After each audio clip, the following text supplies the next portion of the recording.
Alright, so in this video we're going to be going over worksheet 1-14, and there's lots of distributive property all over this video. You guys know the drill. I have the answers up on the screen. Pause and go ahead and check your answers and then come back to the video where I'll go through them all. Alright? Okay, so you should have paused and looked at your answers and whatnot.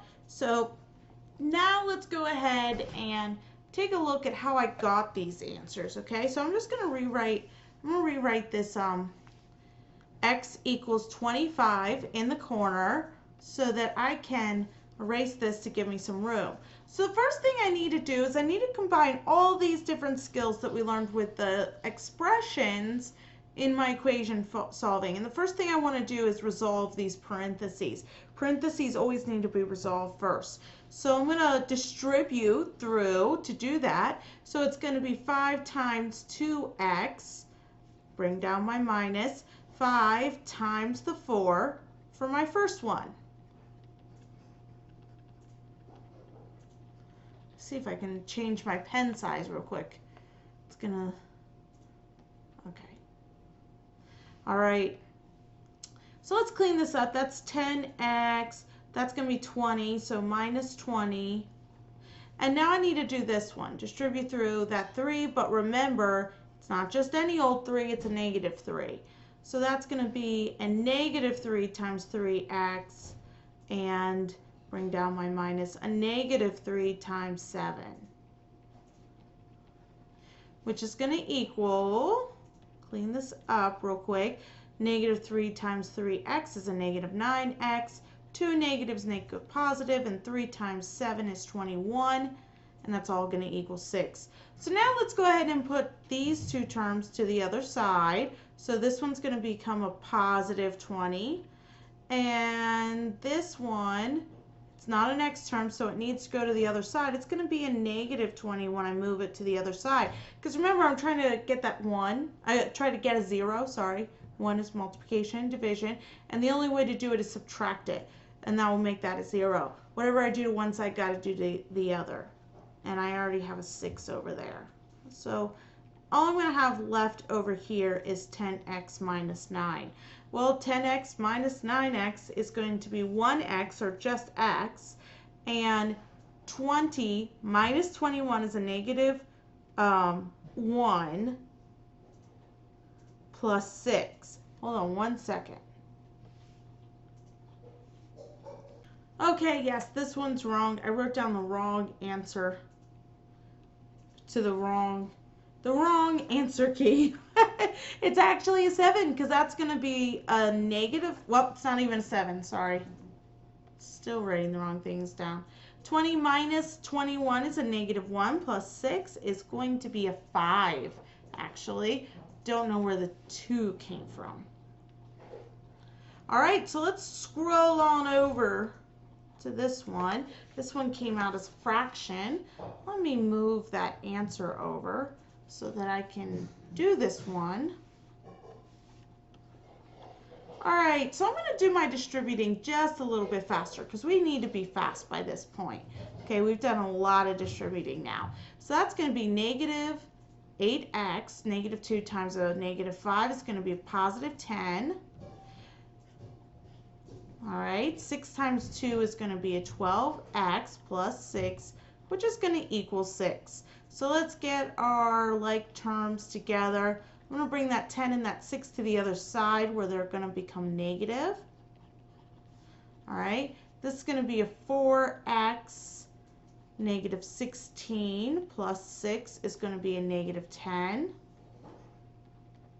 Divide both sides by 4.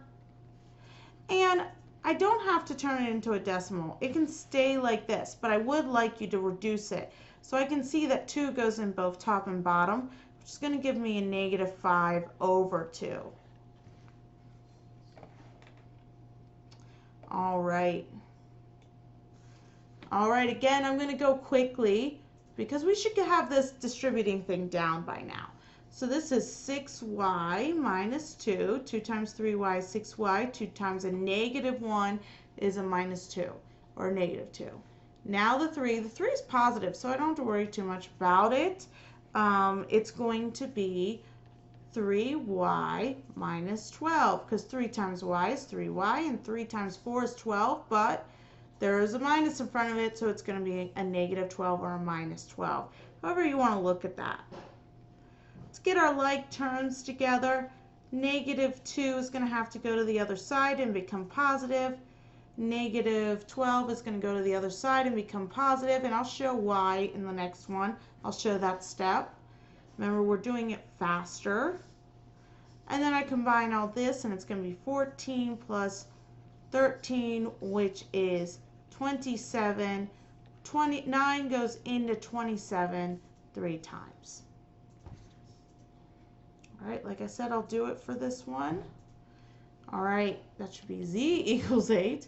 So that's the first one is 6z plus 12, negative 2, so a negative 4z, negative 2 times the 5, so a negative 10. All right, so I want to get my like terms on this side together. Negative 6z minus 4z is a 2z. All right, and now I want to get my 10 and 12 together. 10's negative, so that's going to be a positive 2. I got to subtract this too, because I want to get rid of it over here, and I want to bring it to the other side.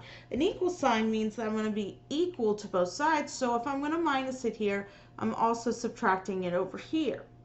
Now, the reason I picked a negative 2 or a minus 2 instead of adding 2 is because 2 minus 2 gives me 0, which gets rid of it. That's what I want, get rid of it. But because of that equal sign and that rule of equality, I have to do the same thing on the other side. All right, now I got to divide by 2, and z is going to equal 8.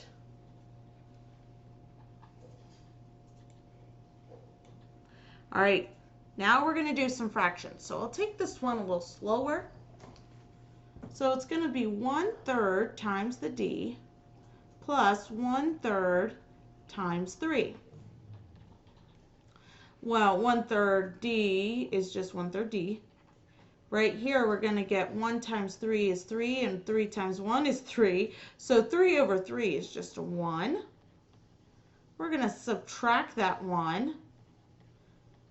And I'm going to get 1/3 d equals 4. Last step is I have to divide by 1/3. Well, division of a fraction is just keep, change, flip. Okay, let me show you that slowly. So I'll sidebar over here. 1/3, okay, was multiplying to d, so I have to divide by 1/3. Okay, when I do fractions. And I teach a whole class on dividing fractions, and if you don't remember this, you might want to pick that class up as a refresher. But we keep, we change, and we flip. So basically what we do is we keep the first fraction, change the multiplication, flip the second fraction, and we get a 3 over 3, which is just going to equal 1. And that's what we want when we're multiplying and dividing, because that 1 times the d is just d. Now what I do to another side, one side I have to do the other, and I could say 4 divided by 3, because that's technically what I did, but I'm going to drop down to this step. I know I'm going to have to keep, change, flip it. So let me just go ahead and go to my keep, change, flip, and make it times 3 over 1. That's going to give me a 12 over 1, which equals 12.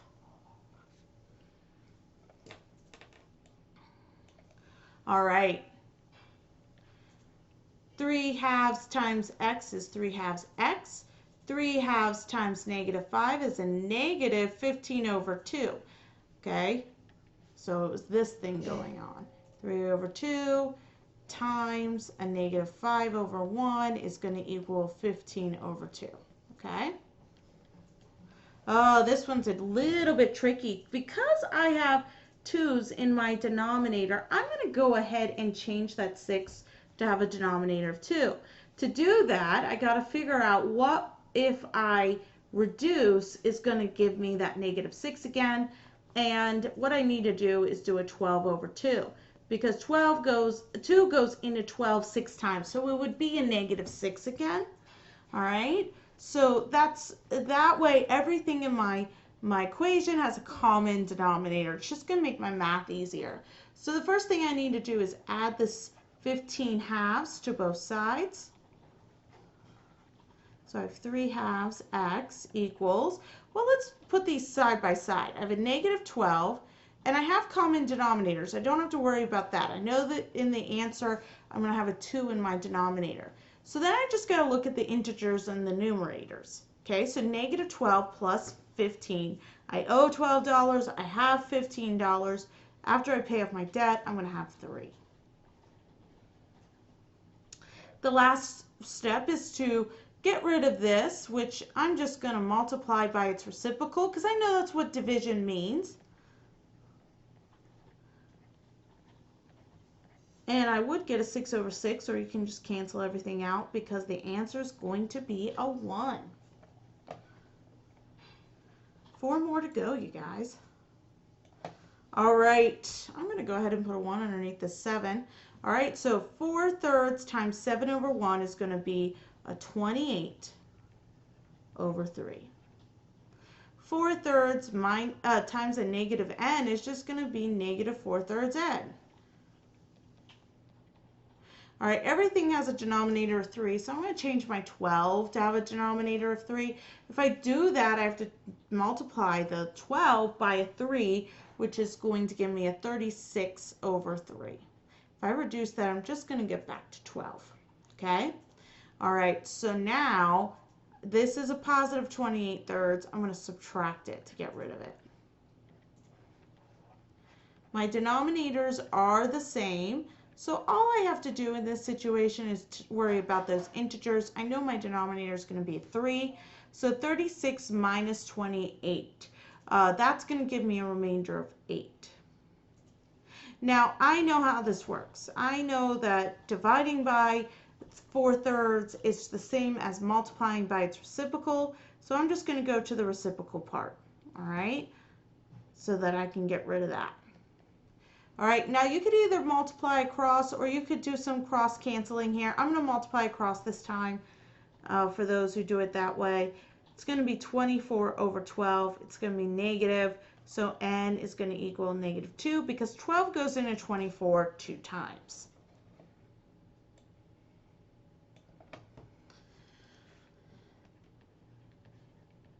All right, so this one's a little bit more complicated, but I'm still going to multiply those fractions straight across.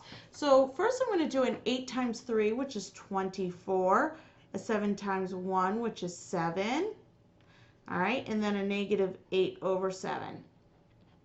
Forgot my W. All right, so I got all that down. I see that I have a denominator of 7, so I'm going to go ahead and change that 32 to have a denominator of 7 so I don't have to worry about it too much. And I get 224.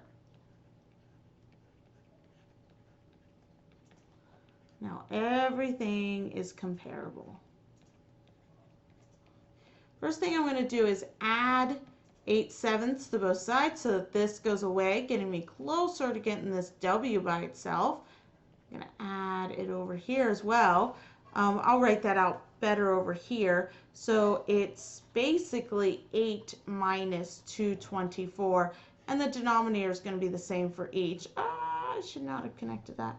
So if I subtract these, I'm obviously going to get a negative number because the bigger number is being subtracted. Subtracting a lot more than what I have. Okay, so that's going to give me 216. Okay, that's going to be negative, and that's over 7.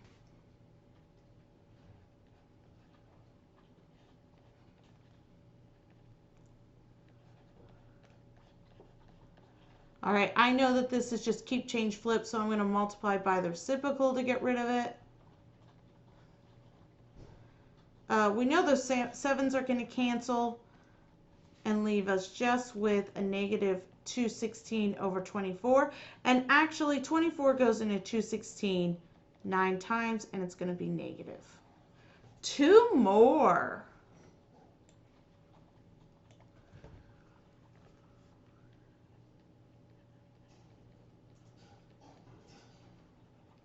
Right, this one's no joke, okay? It's pretty involved, but we can do this, okay? So let's go ahead and look at what we got going on here. We got to distribute through a negative 2.5 to everything in the parenthesis.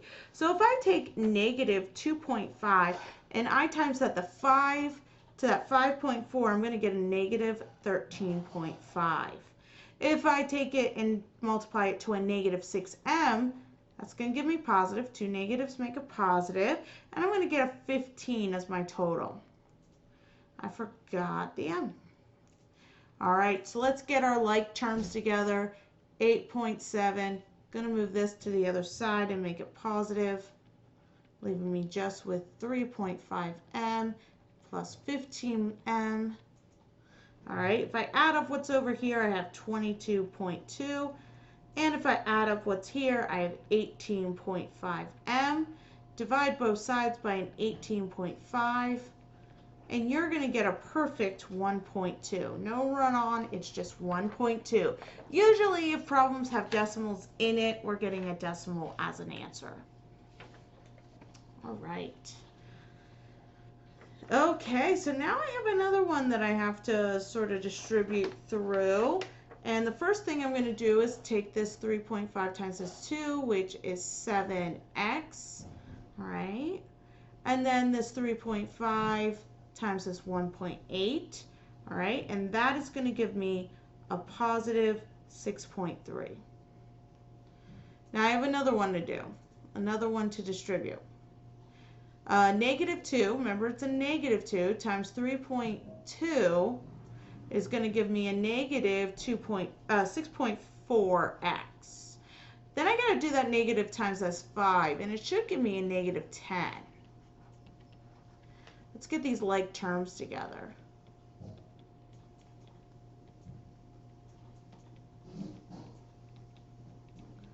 All right, so I rearranged everything to be on the side it should be on.